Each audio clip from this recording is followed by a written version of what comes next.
Allez, c'est parti. Bonsoir à tous et merci d'être aussi nombreux pour ce premier meet-up de la deuxième saison des meet-up DeFi France Toulousain. Ça fait plaisir. Vous êtes vraiment bien nombreux, je suis super content. On va ce soir, le thème du meet-up est vers une stabilité décentralisée sans fiat. Et on va notamment explorer un modèle de stablecoin, si on peut dire, vous allez voir, assez particulier, qui se passe complètement du dollar. Pour ceux qui nous regardent sur YouTube, coucou, pensez à mettre un petit j'aime et tout ça, et dites-nous si vous entendez bien, s'il y a le son, s'il y a l'image, si tout va bien. N'hésitez pas, il y a comme d'habitude Alex qui lit tous vos commentaires et qui passe vos questions, donc n'hésitez pas, vous êtes avec nous, n'hésitez pas à participer. Hop là, et on y va. Donc ça, j'ai déjà dit, voilà, mettez des j'aime, abonnez-vous à la chaîne YouTube, plus on est de fous, plus on rit. Et s'il y en a parmi vous qui veulent bien faire des timestamps de la vidéo, ce serait super. Comme ça, ensuite, je les mettrai en commentaire, enfin en description de la vidéo, et ça permettra de retrouver les informations pratiques. Un petit mot avant de rentrer dans le vif du sujet sur DeFi France. J'ai actualisé les slides. Nous sommes maintenant, DeFi France, c'est donc une communauté francophone qui échange autour de la finance décentralisée, de la DeFi.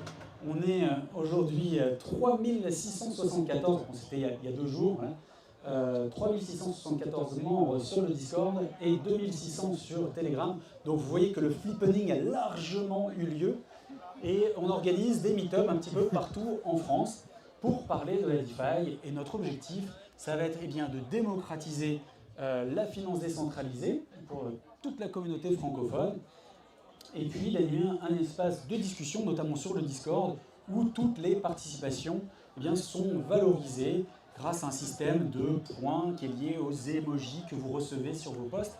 Et en fait, on a une sorte de DAO sur Discord où toutes les décisions sont prises de manière communautaire et collégiale, et du coup, vraiment, vous rejoignez le Discord, vous faites partie de la DAO et vous pouvez participer, faire des propositions. Et c'est d'ailleurs comme ça que ce meet-up est né. J'ai dit, tiens, ce serait bien de faire un truc à Toulouse, je fais une proposition, la communauté a voté, et c'est parti. Donc les valeurs de DeFi France, c'est l'ouverture aux différents sujets, l'ouverture d'esprit, l'expertise. On essaie toujours d'aller aborder des sujets assez pointus, l'éthique, et ça va avec la suite. Pas de chill, surtout pas de chill. Donc c'est pas la peine de venir proposer une conf pour aller chill, un shitcoin, ce sera niette, c'est non. C'est pas la peine de proposer une conf pour venir parler de votre boîte, c'est pas l'idée. L'idée c'est de parler d'un sujet. Et puis si vous faites preuve d'expertise, et là on s'intéressera à ce que vous faites aussi à côté. Et donc les meet-up ici à Toulouse, c'est tous les mois. Et n'hésitez pas à nous rejoindre dans le chat d'ailleurs, Toulouse sur le Discord. C'est là qu'on parle de l'organisation des meet-up, on propose des sujets, les intervenants et les sponsors. Les sponsors, je compte sur vous. N'hésitez pas à vous manifester, vous nous facilitez le travail.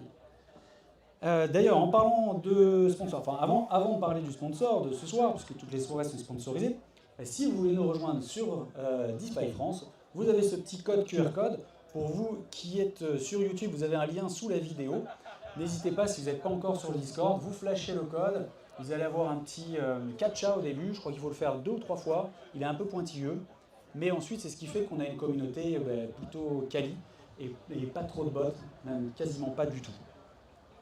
Je vais passer la main tout de suite à Julien qui va nous présenter le sponsor du jour. Alors je vais vous demander de l'applaudir parce que Julien m'aide désormais à trouver les sponsors pour les meet-up.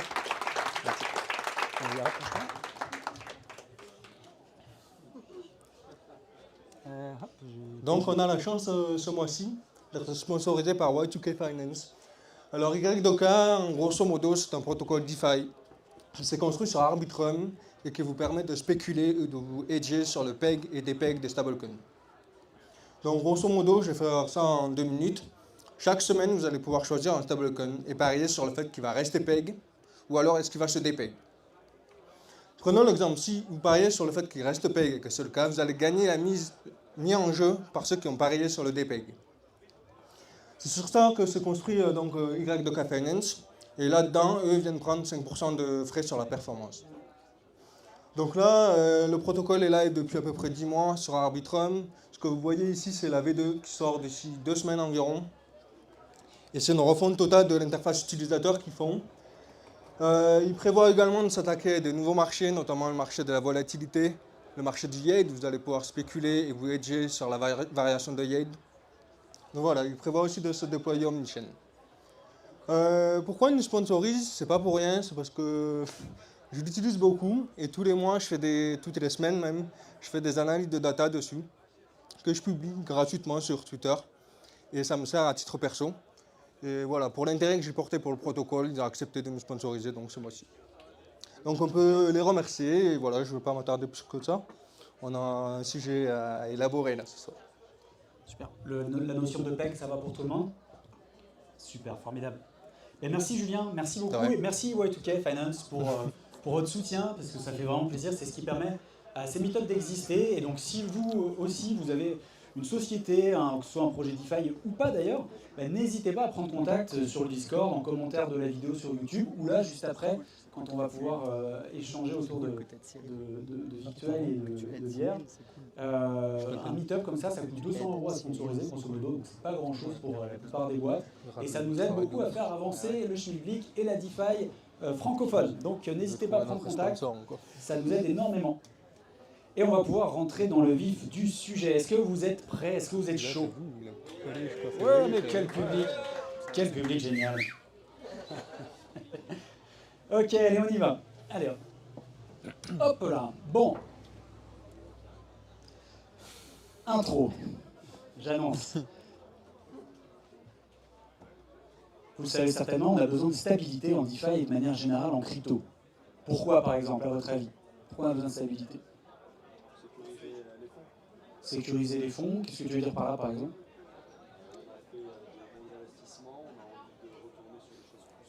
Le cash out. Voilà. Donc se désexposer à la volatilité, par exemple. Stocker de la valeur, très bien, on est plein de sujets. Et éviter de repasser en fiat et d'être soumis à l'imposition, effectivement. Donc il y a plein d'intérêts.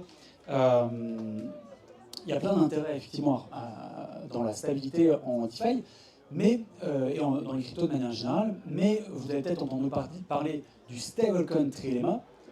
C'est qu'aujourd'hui, on est obligé toujours de trouver un compromis quand on crée un stablecoin entre la stabilité, le PEG, qu'a évoqué Julien tout à l'heure, et ce sur quoi spécule Y2K Finance, permet de spéculer Y2K Finance, trouver un compromis entre la stabilité, l'efficience du capital, hop, pour nos amis qui sont sur YouTube, juste enlever ma tronche, parce que, hop là, voilà, l'efficience du capital et la décentralisation, le niveau de décentralisation. Et le fait est que, jusqu'à maintenant, pour l'instant, il y a eu un gros compromis de fait sur la décentralisation. Parce que la plupart des stablecoins, je vais vous montrer des chiffres juste après, la plupart des stablecoins existants sont des stablecoins centralisés, c'est-à-dire qu'on a besoin de faire confiance à une entité, une société plus ou moins opaque, qui va détenir des assets pour backer, pour collatéraliser les stablecoins qu'ils émettent. Et d'ailleurs, voilà, des chiffres tout bêtes. Alors, vous voyez peut-être pas, c'est en tout petit, mais le marché des stablecoins, ça doit être environ 120 milliards sur un marché crypto total qui doit être à 1150 ou 1200 milliards, quelque chose comme ça. Donc, vous voyez que cette stabilité, ça représente déjà un marché conséquent sur le marché global des cryptos. Et en fait, tout cela, tous les premiers, là, vous voyez, là, on parle de 14 milliards, la capitalisation, 83 milliards, 25 milliards pour Tether et USDC, sur un marché total, je disais, de 115 ou 120 milliards de mémoire. Donc ça, c'est méga centralisé. Centralisé. Moitié mi-figue, mi-raisin. Désolé, Peter. Mais si vous fera que vous intéresse, Peter a fait un super meet-up il n'y a pas longtemps. C'était le dernier, je crois, d'ailleurs. Frac, donc à moitié centralisé, PAC centralisé, je ne sais même pas ce que c'est, centralisé, et enfin en 14e position, mais avec une market cap de 278 millions, vous voyez, c'est peanuts sur le marché des stablecoins, un stable décentralisé. Donc vous voyez qu'aujourd'hui, il y a eu un gros compromis de fait sur la décentralisation. Et c'est très très difficile de trouver la bonne formule pour... Qu'est-ce que j'ai foutu? Non, c'est bon. Hop là. Voilà, excusez-moi, parce que je fais le stream en même temps. C'est aujourd'hui, il n'y a pas énormément de propositions de fait qui permettent de trouver un compromis un petit peu plus équilibré sur ce stablecoin trillion. Est-ce que vous connaissez d'ailleurs des exemples de stables décentralisés? Est-ce qu'il y en a parmi vous qui utilisent des stables décentralisés? Eh ben, tous en même temps, oui, je vois une main levée au fond de la salle, s'il vous plaît, oui. Non. Liquidity, oui.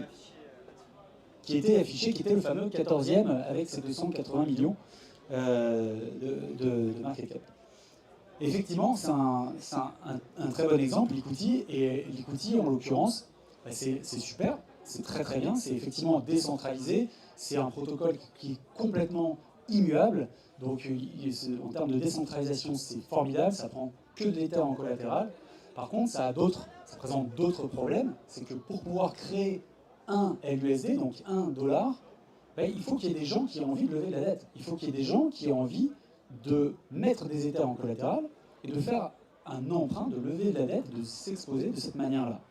Et le problème de ce modèle-là, c'est qu'il y a plus de gens qui ont envie d'avoir du stable que de gens qui ont envie de s'exposer et de lever de la dette.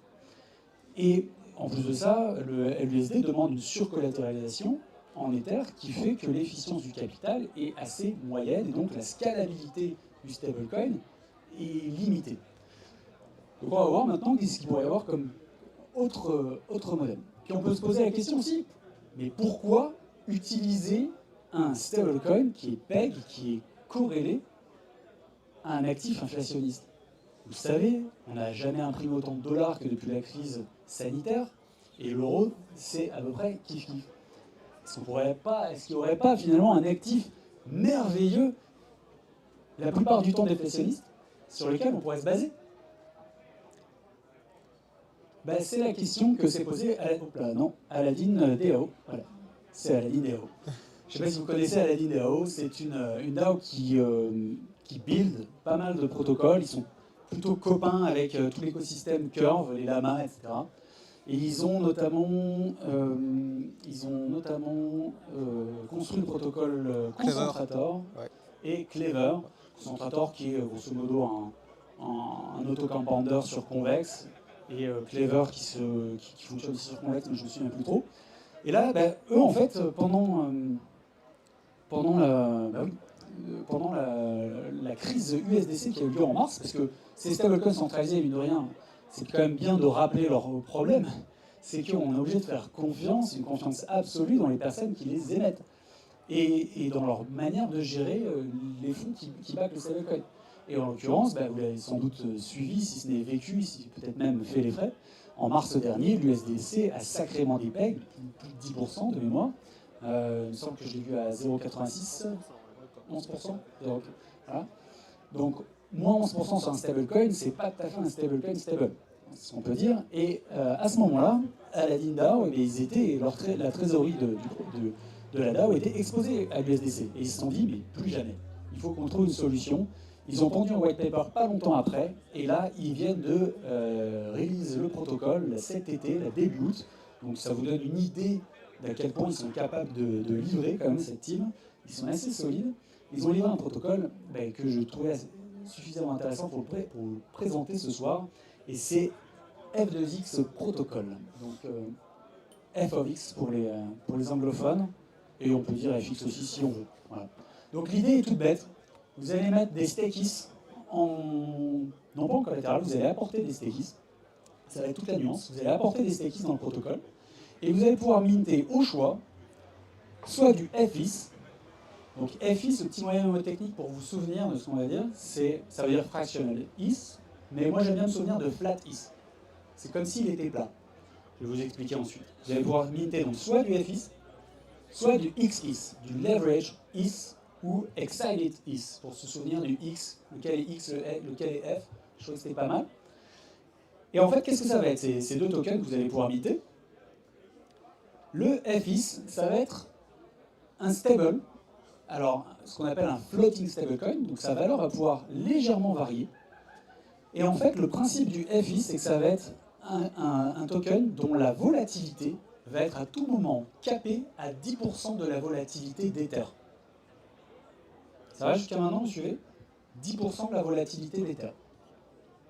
À tout moment, vous allez pouvoir redeem des IS ou des stakes. Donc là, vous comprenez bien qu'il y a zéro dépendance au dollar. Il n'y a pas de dépendance à une entité centralisée, si ce n'est Lido, il faut quand même le souligner, parce que quand même. Mais c'est pas les mêmes, voilà. Est-ce que c'est mieux? Je vous laisse vous faire votre avis là-dessus.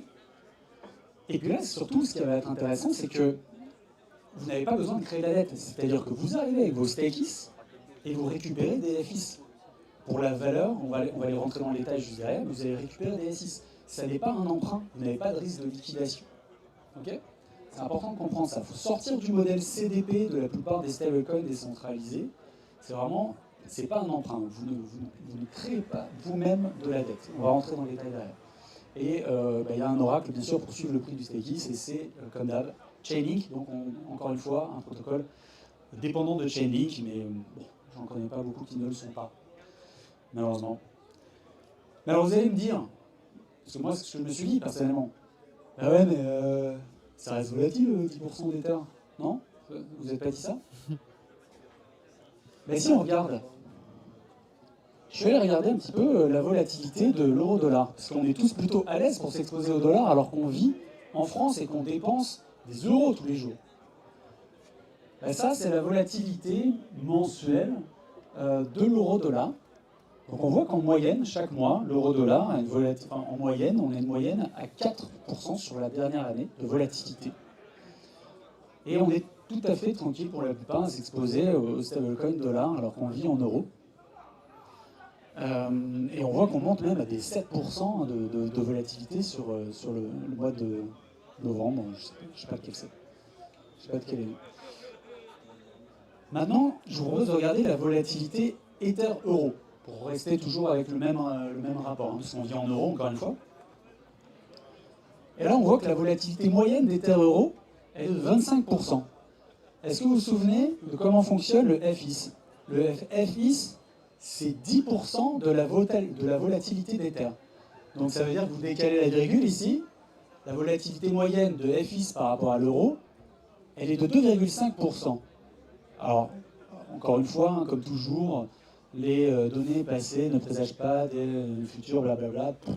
Voilà. Ok, vous connaissez la chanson, mais c'est intéressant de regarder la chose sous cette perspective-là. Bien entendu, il y a une histoire de biais aussi. Hein. Le biais n'est pas forcément le même, etc. Mais ça, c'est vous faites votre propre recherche là-dessus. Ce qui est intéressant de voir aussi sur ces deux graphes, c'est que la moyenne à 4%, ici, sur les 12 derniers mois, il y a eu 1, 2, 3, 4, 5 mois où elle était quand même au-dessus, avec un gros 7% bien costaud. Alors qu'ici, il y a 4 mois où on est au-dessus de la moyenne de 2,5%, avec un 6%, grosso modo, si on est dans la FIS. Voilà. C'est intéressant de regarder les choses comme ça, juste pour mettre un petit peu d'équilibre dans le fait que, ok, on est tellement habitué à être exposé à des monnaies fiduciaires, finalement, est-ce qu'il ne pourrait pas y avoir un autre modèle? C'est un énorme changement de paradigme, et c'était histoire de mitiger un petit peu cette idée que je voulais regarder un petit peu la volatilité. Donc, FI, c'est le premier token. Parlons maintenant de XIS.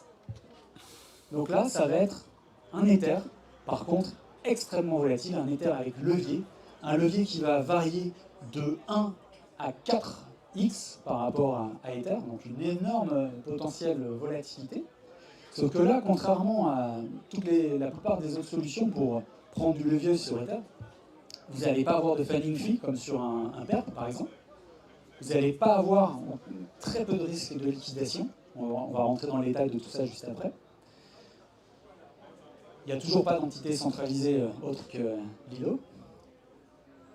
Et j'attire bien sûr votre attention sur le fait que ce n'est pas parce qu'il n'y a pas de liquidation qu'il faut aller ape comme un malade, parce que potentiellement, ça peut quand même aller à zéro. Il ne faut pas l'oublier, donc soyez raisonnable. Mais voilà, on a donc ces deux tokens, FIS qui est relativement stable, qui a payé à 10% la volatilité d'Ether, XIS qui est un Ether avec levier. Alors comment ça va fonctionner maintenant? On va regarder un petit peu en détail. Donc là, on va introduire un nouveau concept. Contrairement au CDP où vous allez chacun lever votre propre dette et puis ouvrir un trove par exemple sur l'equity pour aller minter du USD. Ici, quand vous apportez vos stakes, ils vont être mis, hop, attendez, je me cache pour ceux qui nous regardent sur YouTube. Voilà, j'en profite sur YouTube. Si vous ne l'avez pas encore fait, mettez un j'aime sur la vidéo. Donc voilà, quand vous apportez vos stakes, ils vont être mis dans une énorme réserve. C'est un petit peu comme un gros CDP, mais à l'échelle du protocole. Ils vont être mis dans une réserve. Donc c'est une réserve globale de stakes. Et à partir de cette réserve, vous allez pouvoir minter des FIS ou des XIS. Et ce qui est important à comprendre, là, je repasse, tac.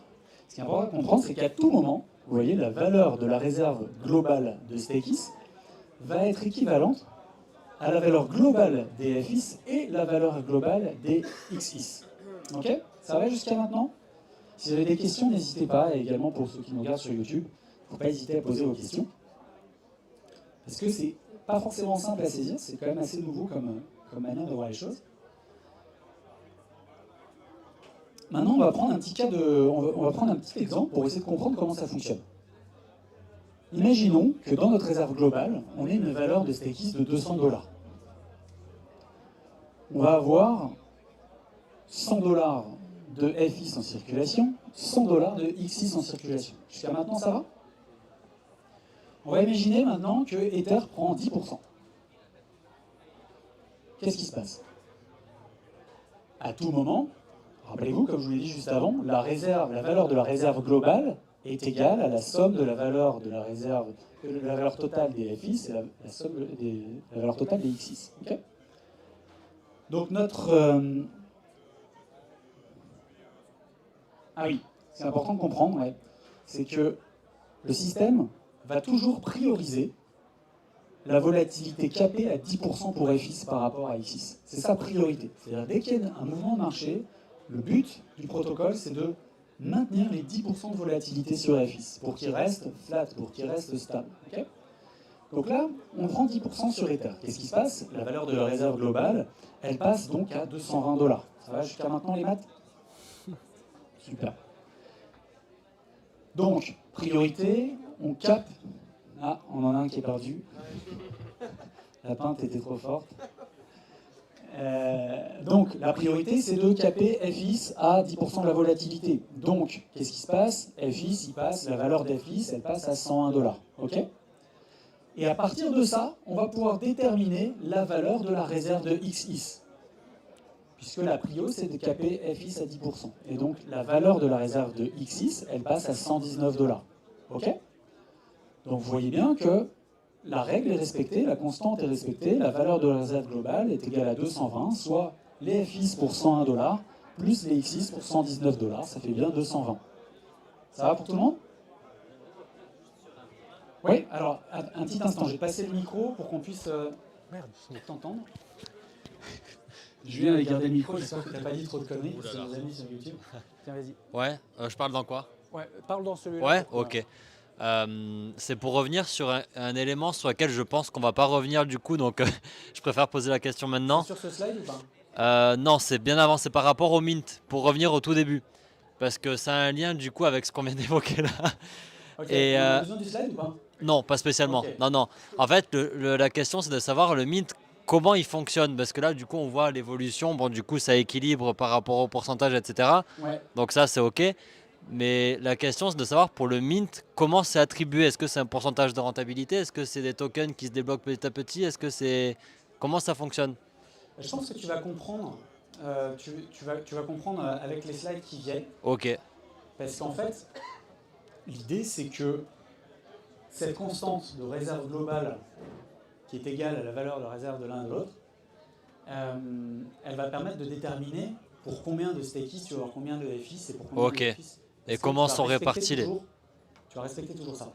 J'avance sur quelques slides. Ouais, pas de problème. Je pense que tu vas avoir la réponse à ta question et on va reprendre. Je sais à quel moment on va pouvoir reprendre. C'est okay, bon, parfait. Si tu veux, tu peux le garder. Il faut juste pas trop dire de conneries dedans parce que sur YouTube ils entendent tout. Okay, Je prends pas le risque. Dites-nous sur YouTube s'ils disent des conneries dans le micro. Ok, on reprend. Donc, j'en étais là. Voilà, j'en étais là. Donc, là, vous comprenez bien qu'à ce moment-là, FIS est resté stable parce que c'est ce qui veut absolument assurer le protocole. Et XIS est passé, la valeur totale des XIS, avec toujours le même nombre d'XIS en circulation, la valeur totale des XIS est passée à 119. Donc là, si on regarde en termes de levier, le XIS a à peu près un levier de x2 par rapport à Ether, puisque Ether a augmenté, a pris plus 10%, et X6 a pris plus 19%. Ça va?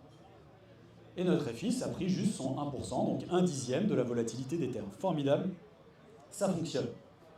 Maintenant, on peut regarder le cas inverse. Je vais aller assez vite parce que c'est vraiment exactement la même logique. Si jamais Ether perd 10%, c'est exactement pareil. La réserve globale, la valeur est toujours égale à la valeur des FX et des XX. On priorise les 10% de volat pour FX, qui passe donc à 80, enfin, il y a donc 99 $ quand il y a 180 $ dans la réserve globale. Et du coup, la différence, pour que ce soit bien égal, la différence est de 81 $. Et on a donc, pareil, un levier de 2, donc, puisque les X6, la valeur des X6 a pris moins 19%, quand la valeur de la réserve globale a pris moins 10% avec la volate d'Ether. Alors, ouais, on a une question. Ouais, gardez-le dans la salle, le micro, à la limite. Du coup, si j'ai bien compris, la capacité de levier sur le XIS n'est pas déterminée par l'utilisateur quand il décide d'en acheter. Elle est déterminée par le système à un moment donné et évolue ensuite en fonction du marché. L'utilisateur n'a absolument pas du tout la même mise dessus. Exactement. C'est ça qui est important de saisir et qui n'est pas très confortable pour les personnes qui vont vouloir s'exposer au XIS, c'est que le levier, le niveau de levier, donc d'amplification de la volatilité, va être variable, va dépendre de différents facteurs que vous allez comprendre dans les slides qui viennent, et on n'a pas de contrôle dessus en tant qu'utilisateur. Donc, quand on s'expose, quand on mint ou qu'on achète du XIS, potentiellement, on va avoir un levier de 1 à 4 sur Ether, et on ne décide pas. Donc, il faut être OK avec ça. C'est une très bonne question. Donc, quelques observations maintenant. Là, vous comprenez bien, et ça va avec ce que tu dis, qu'il faut qu'il y ait suffisamment de demandes sur XIS pour pouvoir absorber toute la volatilité d'Ether. Puisqu'il y a 90% de la volatilité d'Ether qui doit être absorbée par les XIS. Ça, c'est peut-être la notion qui est un peu plus difficile à saisir. Ça va pour tout le monde? Super. Et s'il n'y a pas d'XIS, s'il n'y a pas d'XIS du tout, ce qui est impossible, mais s'il n'y a aucun XIS sur le marché, qu'est-ce qui se passe? À ce moment-là, en fait, notre FX, il a toute la volatilité d'Ether. Parce que vous imaginez, vous vous souvenez de la petite réserve, vous imaginez une réserve où il n'y a que des... Il y a la réserve de StakeX et il y a la réserve de FX, il n'y a pas de XIS. Et du coup, il a exactement la même volatilité. Le stable n'est pas stable, le système ne fonctionne pas à ce moment-là. Donc il y a absolument besoin qu'il y ait des XIS de minter pour que FX puisse rester stable. Et maintenant, qu'est-ce qui se passe s'il n'y a pas assez de XIS? À ce moment-là, le levier d'XIS augmente, parce qu'il y a tout simplement moins de tokens pour absorber une même volatilité. Donc le levier, naturellement, est plus important. Et donc, voilà, j'ai mis en rouge, parce que c'est important de comprendre, il faut absolument, c'est une priorité pour le protocole, un petit peu comme dans un CDP, il faut que ce soit suffisamment collatéralisé, et bien dans ce modèle de réserve, il faut qu'il y ait suffisamment d'XIS par rapport au FIS pour absorber la volatilité d'Ether. Donc on va voir justement un petit exemple pour que vous puissiez bien comprendre pourquoi le levier va augmenter, pour illustrer ça. Maintenant, imaginons, tout à l'heure, vous vous souvenez, que la répartition entre FIS et XIS était à 50-50. Dans notre réserve, on avait donc 200 $ de StakeX, et on avait 100 $ de FIS et 100 $ de XIS. Imaginons une répartition un petit peu différente, où là, on aurait 155 $ de FIS et seulement 45 $ de XIS. Donc il y a moins de XIS, moins d'intérêt pour cette exposition au levier.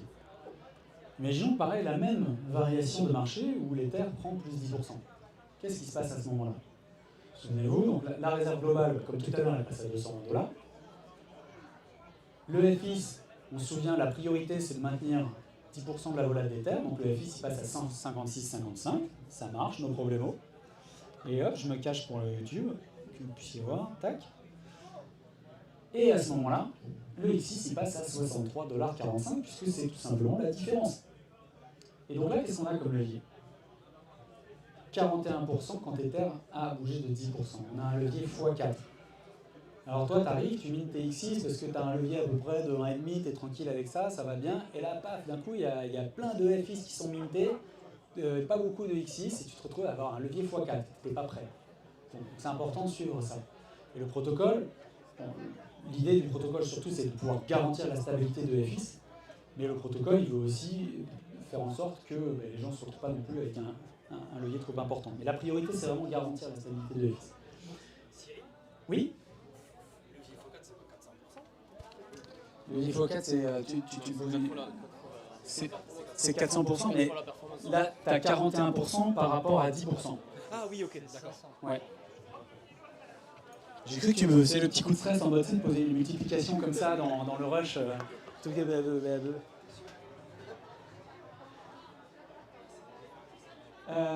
voilà. Et donc on va pouvoir introduire une notion très importante à saisir. Si vous êtes habitué des CDP, je vous disais tout à l'heure, dans un CDP, on veut s'assurer qu'il y ait suffisamment de collatéral par rapport à la dette. Et bien là, on va avoir aussi une notion de collatéral ratio.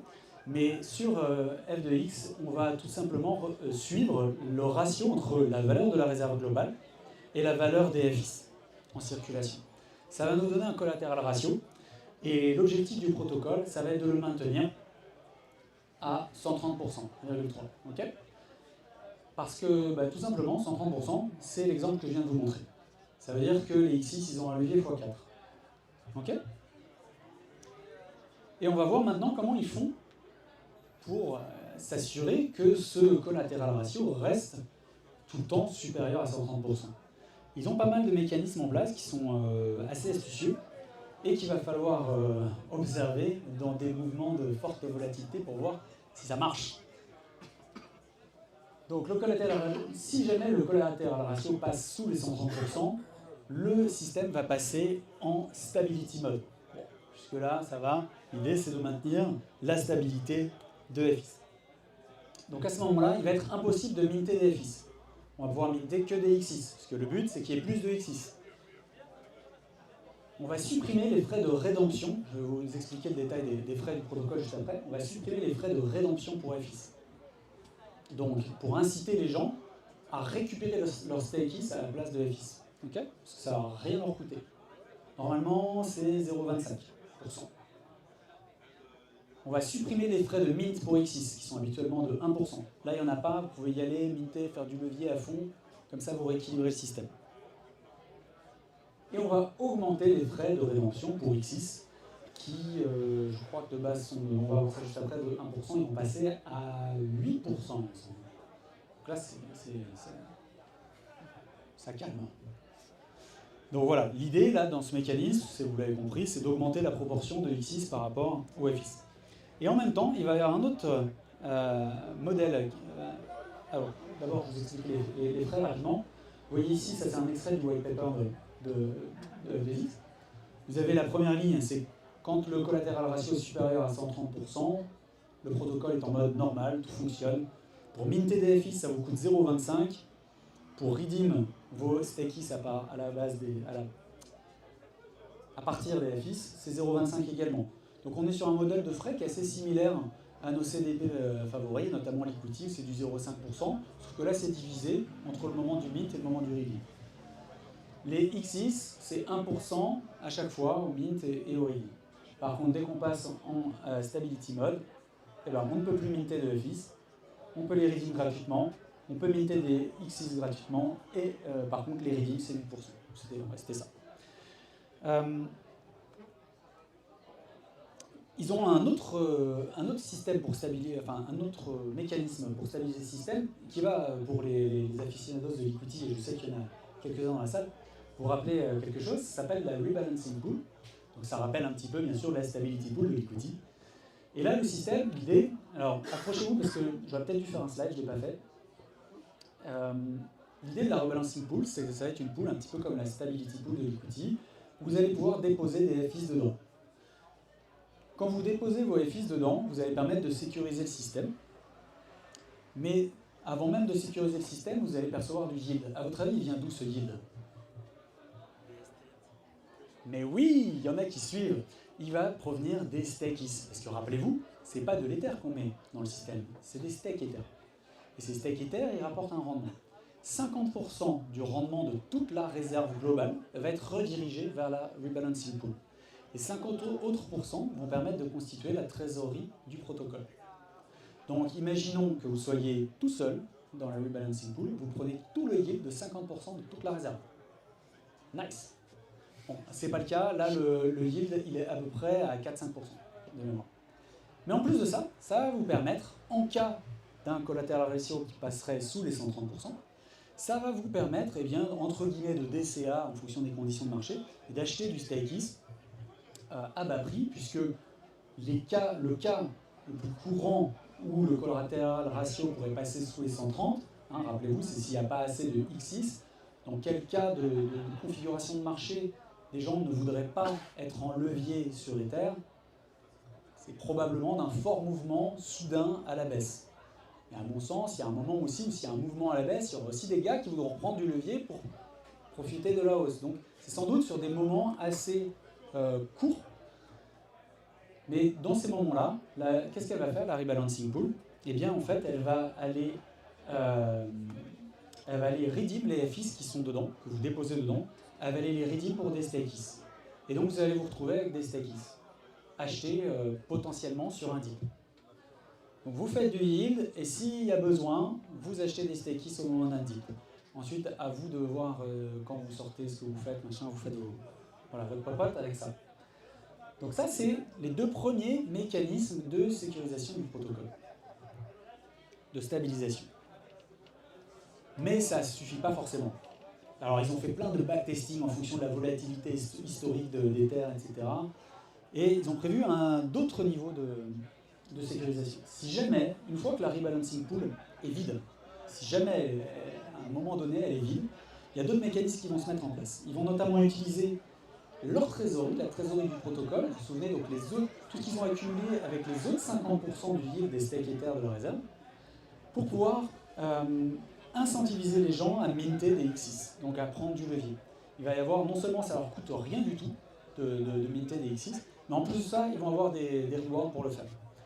Et ils vont pouvoir aussi faire ce qu'ils appellent le protocol rebalancing, donc ils vont pouvoir acheter des FIs au marché pour pouvoir aller les redeem. L'idée étant toujours donc, de sortir des FIs du marché, rapporter des X6 sur le marché pour rééquilibrer. Ça va pour tout le monde? Ah, on a une question, ouais. Attends, le micro.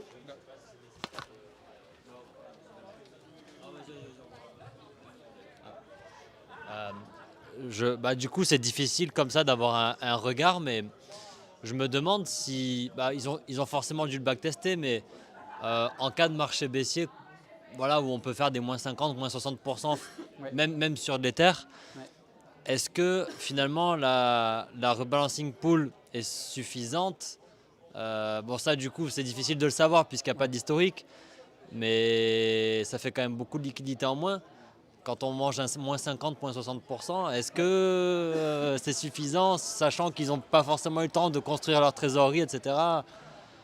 C'est sûr qu'ils ont backtesté. Ouais. Il y a pas mal de chiffres dans leur white paper. Leur white paper d'ailleurs est très facile à lire pour moi qui ne suis pas tech. Ok. Il est vraiment digeste, je vous encourage à le lire. Et pour ceux qui sont sur YouTube, il y a les liens dans la description. Donc ils ont fait des backtests. Et ce dont on se rend compte, c'est que même quand tu as des gros mouvements baissiers, tu as toujours de l'open interest. En fait, tu as toujours des gens qui sont prêts à prendre du levier. Et alors moins, certes, mais il y en a toujours. Du moment que tu en as finalement suffisamment, et le protocole tient. Donc maintenant, on verra ce que ça donne à l'avenir. Maintenant, ce qui est important d'observer aussi, c'est que la volatilité d'Ether en monthly, sur le dernier bear, je crois que le mois le plus sanguin, on a pris un moins 45, quelque chose comme ça. Et le dernier moins 60, c'était en 2018. Donc finalement, on a une volatilité qui est quand même plus faible qu'avant. À voir. Il y aura sans doute, je pense compte sur le fait qu'il y aura toujours des gens qui voudront choper le dip et faire un gros multiple sur un éventuel retracement. Ouais, de toute façon, l'avenir nous le dira. Mais c'est vrai que du coup, ça nous. Après, je sais pas, peut-être qu'à la suite de la présentation, on répondra à cette potentielle objection, mais du coup, ça nous incite à nous dire bon, ok, il y a peut-être un potentiel de se décentraliser sur un stable, mais garder en tête qu'il y a quand même cette part de risque Bien sûr. qui fait que ça vaut la peine de garder une partie quand même sur un bon vieux USDT ou voire même le basculer en fiat en fonction des profils Ouais. et se dire que bon. De toute façon, oui, chacun voit midi à sa porte pour Bien se sûr. diversifier, etc. L'idée, c'est pas de vous dire all in les gars, exposez que à FIS parce Bien que sûr. de toute façon l'euro il va à la cave. C'est pas l'idée, c'est pas le message. Vous faites ce que vous voulez. Bien sûr. À vous de gérer votre risque comme vous le voulez. Et puis il faut pas oublier qu'effectivement c'est tout nouveau. Ça n'a pas été vraiment, autant ça a été back testé, mais ça n'a pas été battle testé. Donc il va falloir voir comment ça se comporte effectivement dans des mouvements soudains de marché. Bien sûr. Maintenant le modèle est intéressant. Ils explorent quelque chose de nouveau. Le modèle est assez intéressant et c'est différents niveaux parce que finalement la rebalancing pool, je ne sais plus combien il y a dedans, vous regarderez sur l'UX, mais il faut déjà la vider et ensuite ils vont utiliser leur trésor pour... et il y a un dernier niveau, ouais, je prends ta question juste après Thomas, il y a un dernier niveau derrière, c'est ce qui s'appelle la recapitalisation. Donc là c'est vraiment le dernier niveau, si c'est vraiment trop la merde, ils vont minter un token pour aller, je crois de mémoire, acheter les FIS et les redeem. Ou donner des récompenses, ou des choses comme ça. Bon, voilà. Mais ils sont assez confiants dans le fait que ces différents niveaux, déjà sans arriver jusque-là, permettent de faire face à la plupart des mouvements de marché. Ouais, donc il y avait une question Thomas, ouais. Attends, on chope le micro. Oui, j'ai pas bien compris, qu'est-ce que tu mets dans la rebalancing pool du coup? Des FIS. Okay. Donc c'est ceux qui sont stables. Ça marche. Tu mets des FIS dans la rebalancing pool. Merci. Tu as une question? Mini question, du coup si ton CR il passe en dessous de 100%, pire des cas, tu dépègues. Ton FIS il devient égal à, j'en sais rien, 0,95 pour simplifier. Si Ether remonte, naturellement le protocole il va redevenir solvable tout seul en fait. Tu peux avoir un dépeg court et si on a fait à moins 80% et qu'on refait plus 20% le mois d'après, c'est pas très grave, ça a été un dépeg temporaire. Sans doute. Je sais pas si tu as la réponse, mais... Non, j'ai pas la réponse. J'ai pas la réponse. Donc même dans le pire cas, on pourrait juste attendre J'essaie de et... réfléchir en même temps que tu me l'as dit, mais je pense que oui. Dans le pire des cas, effectivement, pour que le CR passe sous les 100%, Bah, c'est que tout ça, ça n'a pas marché. comment c'est possible que le CR passe sous les 100%? Bah, si tes 4 mécanismes ne marchent pas, tu passes en dessous de 100%. Il y a un moment. Mais pour que, en fait, à 100%, ça veut dire qu'il n'y a pas de X6 du tout sur le marché. Ouais. Bah, si tu fais moins 80% sur les terres en un jour, pour moi, il n'y a plus d'Xit du Il tout. n'y a plus d'X6, mais à ce moment-là, tu es à 100%. Parce qu'à ce moment-là, souviens-toi, la valeur totale de la réserve de Stakeis est égale à la valeur totale des FIS et des X6. S'il n'y a plus de X6, c'est égal à la valeur totale des FIS. Ouais. Donc en fait, s'il n'y a plus de X6 du tout, parce que, imaginons effectivement, tu as un énorme mouvement et personne ne veut prendre de levier, tu n'as pas un seul singe pour se dire ouais, je vais surfer le retracement, à ce moment-là, en fait, ce qui se passe, c'est que ton FIS, il a la volatilité des terres. Ok, ouais, c'est ça. Ouais. C'est ça. Il perd, ils sont toujours là, mais il perd sa relation avec les 10% de la C'est ça. volatilité. Ils ne peuvent pas maintenir la stabilité C'est du ça. FIS. C'est ça le risque et c'est ce qu'ils veulent absolument éviter avec ces différents mécanismes de stabilisation. Mais ce que je veux dire, c'est que pire cas, ça peut remonter, ça peut refaire plus 20% le mois d'après, et Ouais. tu récupéreras le mécanisme dans l'autre sens. Et du coup, Bah ouais, je pense que derrière, oui, a priori, il est censé se rééquilibrer derrière. ça. Je sais, ce serait intéressant de C'est à creuser tester, si vous ouais. avez des idées de scénarios de Death Spiral où finalement le FIS, non, finalement le risque c'est de retrouver de la volatilité. Et potentiellement de la volatilité au mauvais moment, c'est-à-dire quand les terres se pètent la gueule. Est-ce que, ouais, n'hésitez pas si vous avez des questions sur YouTube aussi, hein, comme je vous disais en début de meet-up. Alex, vous lis et passe les questions. Non, mais juste pour rester sur ce scénario juste avant, si on a un gros flash crash et que du coup le FIS il est exposé à 100% de la volatilité du hit, que juste derrière tout le monde se dit bah, ça va bien remonter, plein de gens rentrent sur le XIS, bah, du coup le FIS il va pas remonter, il aura subi une bonne descente et il va pas bien remonter parce qu'il sera du coup capé à 10% de la volatilité de HET. Donc je pense que c'est les scénarios à éviter. Ouais. Alors, je ne sais pas si vous avez entendu dans la salle, donc je vais répéter. C'est, imaginons dans un cas, comme vient d'évoquer Gaëtan juste avant, d'un flash crash d'Ether, où effectivement, il n'y a plus du tout de X6, et donc grosso modo, le FIS reprend la volatilité d'Ether, donc se pète la gueule. À ce moment-là, tu as des mecs qui minent du X6, et du coup, à ce moment-là, petit à petit, la volatilité du FX rediminue. Et donc, potentiellement, le FX ne pourrait pas reprendre. Donc je pense qu'effectivement, les gens qui auraient mint du FX avant seraient rect. Ouais. C'est intéressant. C'est intéressant. Mais ce serait une question à poser sur leur Discord, de voir comment ça se passerait à ce niveau-là.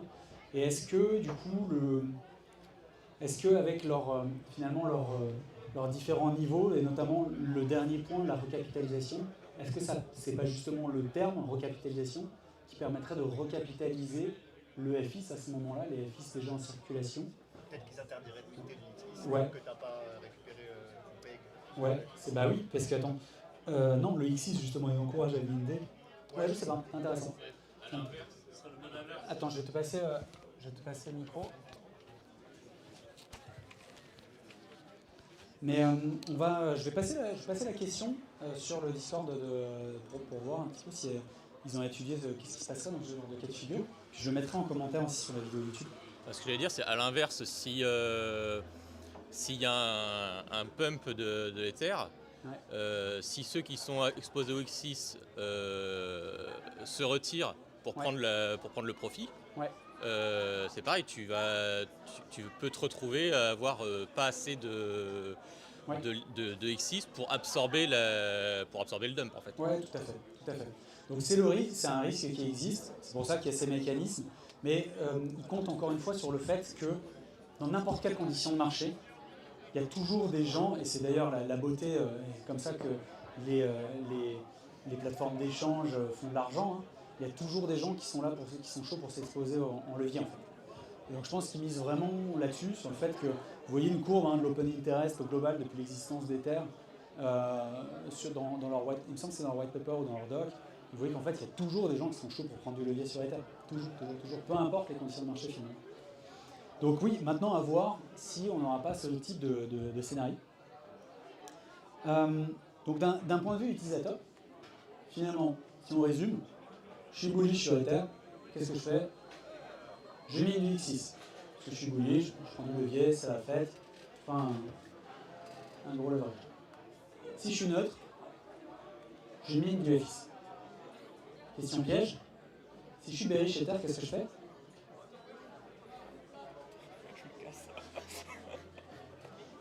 J'attends un gros dump et je mine du X6, et après comme ça je fais un multiplicateur de fou. Exactement, j'attends un gros dump et je mine du X6. Ou alors j'attends une solution pour emprunter le X6, le dump et le racheter plus bas. Mais je ne fais pas ce que j'aurais fait avec un CDP, à savoir minter du X6, le vendre pour le racheter plus bas, parce que ça n'est pas un CDP. C'est important de bien comprendre ça, parce que c'est un peu déstabilisant au départ. Mais c'est bien, vous suivez. Quel niveau à Toulouse, bravo, vous pouvez vous applaudir. Bravo.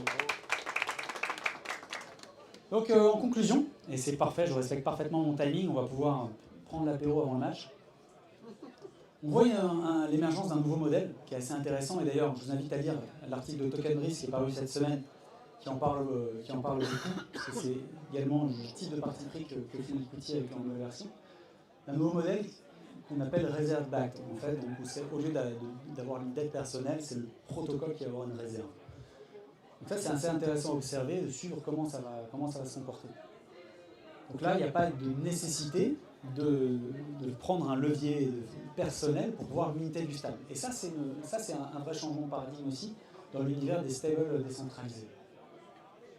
Il y a une efficience du coût du capital qui est beaucoup plus importante, puisque là, dans les deux cas, les deux assets qu'on mint sont corrélés à l'Ether. Donc il y a une plus grande efficience du capital. Et également, on garde un bon niveau de décentralisation. D'ailleurs, j'en profite pour dire que pour le moment, le protocole n'est pas immuable et il prévoit de le rendre immuable à la fin de l'alpha. Donc ça, il va falloir suivre ça. Est-ce qu'ils respectent bien ce qu'ils disent? Road to Decentralization, on connaît la chanson. Après, chez Aladdin DAO, je suis plutôt confiant. Mais à suivre quand même s'ils le font bien. Pour l'instant, c'est pas immuable et ça va permettre de faire varier différents paramètres comme les niveaux de fees, comme le threshold de collateral ratio, et également les assets qu'on va pouvoir mettre dans la réserve. Aujourd'hui, c'est uniquement Stakis. Je l'ai souligné plusieurs fois pendant le meet-up. Du coup, on dépend aussi quand même d'une plateforme centralisée qui est Lido. potentiellement, ils vont pouvoir on-board d'autres types de collatéraux, voire même de l'Ether natif, voire du RX, d'autres choses. Il prévoit également d'aller multi-chain, mais où il y aura une réserve par chaîne, donc des tokens différents. Et donc là, ce qu'on voit, c'est que sur notre fameux trilemma de tout à l'heure, et ben là, finalement, le compromis, pour la première fois, enfin, Liquidity avait déjà fait un petit compromis sur la stabilité avec un floating stablecoin, totalement assumé, et avec une décentralisation énorme au détriment de l'efficience du capital. Et ben dans ce modèle-là, finalement, il y a uniquement un détriment sur la stabilité, mais on garde, une fois que ce sera immuable, un niveau de décentralisation plutôt correct par rapport sur le paysage des stablecoins, et une plutôt belle efficience du capital également. Donc c'est assez nouveau d'avoir une répartition de ce compromis du trilemma de la sorte. Et puis enfin, il y a ce nouveau paradigme qui m'a bien plu au départ d'un stable fiatless. Alors on l'avait vu avec, je ne sais plus comment il s'appelait, le RAI, voilà exactement. On l'avait vu avec le RAI qui a plus ou moins pris. Et c'est vrai que quand on y pense, mais quand même Ether est déflationniste. Est-ce qu'on n'a pas envie d'être plutôt corrélé à ce truc-là pas tout le temps, oui bien sûr, pas tout le temps. Est-ce qu'on n'a pas envie d'être plutôt corrélé à ce truc-là qu'à notre euro? Je vous laisse avec cette question. Donc maintenant, voilà, ce qu'on disait, on va voir comment le mécanisme de stabilisation va se comporter. Donc ça va falloir observer ça. Moi, je trouve en tout cas l'initiative assez intéressante et je vais suivre ça de près. Est-ce que vous avez des questions? Oui, on a une question. Alors, il est où le micro? Voilà. Donc on va commencer par le fond. Merci. Bon, je vais essayer de parler fort. Franchement, ça a l'air super intéressant. C'est vrai que le compromis est quand même assez inédit, donc ça donne envie de surveiller de près. Mais j'aime bien faire l'avocat du diable et chercher les limites. Mais c'est très bien, c'est ce qu'il faut, c'est ce qu'il faut. Et je me dis que comment dire, le modèle est basé quand même sur le fait qu'il y ait des utilisateurs qui aiment le risque et qui misent à levier au mauvais moment, on va dire. Mais est-ce que ce genre d'outil ne sera pas plutôt utilisé par des utilisateurs un peu plus confirmés que des retails et du coup avoir moins d'utilisateurs qui misent à levier au mauvais moment? Bon, ça, du coup, bon, l'avenir nous le dira, on le sait pas, mais... Ça, l'avenir nous le dira. Est-ce que tout le monde a entendu la question dans la salle? Ouais. Je pense que l'avenir nous le dira, mais même les confirmés, ils font des erreurs. Oui, c'est clair. C'est clair. Oui, non, bien sûr. Donc, la question, c'est est-ce qu'il y aura suffisamment de X6 en circulation? C'est ça, pour pouvoir absorber après la quantité nécessaire. Mais personne n'a la réponse. Maintenant, peut-être que si jamais il y a des incidents, en adaptant aussi les paramètres du protocole, et, typiquement en montant le collateral ratio, on pourra éviter ce genre de flash crash. Ça, après, ça sera à eux d'un côté de gérer la balance et à nous aussi de surveiller où ça en est pour voir s'ils arrivent à bien gérer le... Il faut observer. C'est ça. Pour l'instant, c'est pas immuable. Ils veulent pouvoir modifier des trucs. Une fois qu'ils auront suffisamment, je pense, de data et d'expérience, ils passeront les contrats. C'est ça. Après, je me dis qu'il y a suffisamment de garde-fous pour nous, en tant qu'utilisateurs, voir les garde-fous sauter un par un et se dire bon les gars, En tout cas, il y en a. J'espère vous les avoir bien expliqués pour pouvoir vous faire votre propre avis. Non, mais en tout cas, merci beaucoup pour la présentation, c'était super intéressant. Avec plaisir. Et il y avait une question là, Thomas devant. Ouais, merci beaucoup pour la présentation, c'était très intéressant. Moi, je voulais savoir, je ne sais pas si tu l'as dit, en termes de chiffres, la plateforme, il y a combien de TVL? Ça fait depuis quand qu'elle est là? C'est quand qu'elle finit l'alpha et tout ça? Alors, je les ai plus en tête. Je crois qu'il y a à peu près 1500 Ethers dans la réserve. Quelque chose comme ça. Je ne veux pas dire de conneries. Si vous allez sur l'X, j'ai oublié un lien. Je crois que j'ai même pas mis le lien vers la DAP. C'est capé à 2000 pour le moment. Ouais, ils y vont progressivement. C'est capé à 2000 Ethers. Il doit y avoir à peu près 1500 Ethers dedans. Et c'est à peu près, de mémoire, réparti à 70% sur le FX, 30% sur le X6. Okay. Je n'ai pas regardé aujourd'hui parce que c'est vrai que ça a quand même pas mal bougé aujourd'hui. Je n'ai pas regardé où ça en est. Mais comme toujours sur les protocoles à la DINDAO, il n'y a pas de 36 menus. C'est assez clair. Enfin, on ne peut pas trop se perdre. Et, tout est sur la DAP. On a une autre question. Tu avais une question? Non? C'est très simple, mais quand on dépose, du coup, quand on swap des stakes pour du X6 ou du FIS, En fait, on choisit ce qu'on veut. Soit on prend de l'un, soit on prend de l'autre. Oui. C'est pas un pourcentage de l'un et de l'autre ou. Non, c'est soit l'un, soit l'autre. Ok, d'accord. Et pas possible les deux. Il faut Mais- faire soit une fois l'un et une fois l'autre. Est-ce que tu peux le faire les deux en un coup? Je sais pas. Ok. Mais sinon, en soi, ça revient. C'est peut-être deux TX différentes. Ok. Mais c'est vrai que finalement, l'action que vous faites, elle s'apparente plus à un swap qu'à créer un trove, par exemple. Ok, est-ce que sur YouTube, vous avez des questions? N'hésitez pas, hein. On est encore là, quelques minutes. Et ensuite, on va profiter d'une petite demi-heure d'apéro avec les victuailles de Y2K avant que le match ne commence. Et vous pouvez vous estimer heureux, alors vous ne voyez pas sur YouTube, mais on a des places de qualité pour profiter de France-Namibie dans un superbe Chesterfield, fauteuil Chesterfield face à l'écran. Et ben super. Merci, bisous. Comment? Le chat applaudit, formidable, super. Eh ben génial, ça fait plaisir, je suis ravi que ça vous plaise. Je mets quelques ressources ici. Bien entendu, vous qui êtes dans la salle, c'est illisible, mais sachez que vous retrouvez tous ces liens sous la vidéo du stream YouTube.